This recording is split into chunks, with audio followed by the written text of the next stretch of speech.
السلام علیکم ورحمۃ اللہ وبرکاتہ۔ اگرچہ انسان کو مقدر سے زیادہ رزق نہیں ملتا، لیکن رزق کی تلاش میں سستی نہیں کرنی چاہیے۔ اور شیخ صاحب نے فرمایا، توکل سیکھنا ہو تو پرندوں سے سیکھو، وہ جب شام کو گھر جاتے ہیں تو ان کی چونچ میں کل کے لیے باقی کچھ نہیں ہوتا۔ اور فرمایا، عقل مند اور بیوقوفوں میں کچھ نہ کچھ عیب ضرور ہوتا ہے، مگر عقل مند اپنے عیب کو خود دیکھتا ہے اور بیوقوف کا عیب دنیا دیکھتی ہے۔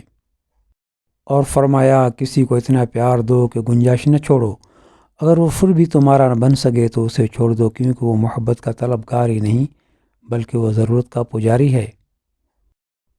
اور فرمایا، اپنے حصے کا کام کیے بغیر دعا پر بھروسہ کرنا حماقت ہے، اور اپنی محنت پر بھروسہ کر کے دعا سے گریز کرنا تکبر ہے۔